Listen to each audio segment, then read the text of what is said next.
आज पवित्र बाहुड़ा आमर गुंडीचा घर जो माँ पड़ेशुणी पीठ डाक्तखाना छक अच्छी से 9 दिन धरिक विभिन्न पूजा विधि व्यवस्था चालू रही है। संध्या बेले प्रवचन भजन समारोह सब होता।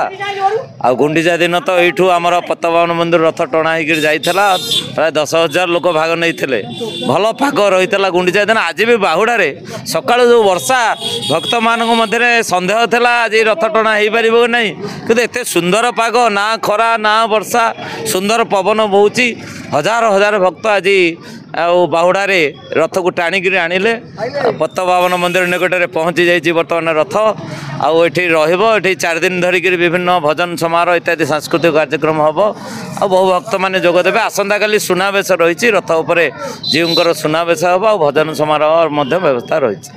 रथ कमिटर प्रेसिडेंट बर्तमान आप शुणिले संपादक प्रभात महापात्र डिटेल विवरणी आज बहुत सुंदर भाव रथ टणाई बाहुड़ा यात्रा और गुंडीचा यात्रा एत सुंदर भाव में पाग देला से बहुत समस्ते आनंदित एवं रथ टणा खूब सुरुखुरु मझे भी पिला छोट छोट पिला नृत्य गीत घटुआर बाजा बाजावाला घटुआ एम सब कार्यक्रम बहुत आकर्षित होती।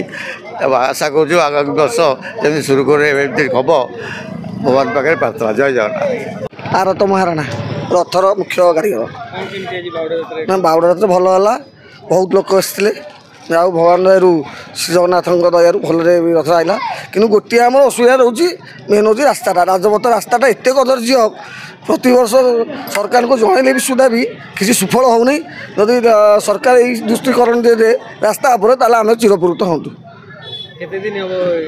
आमर रथ कम 14 दिन चलला 14 दिन रथ कम संपन्न है।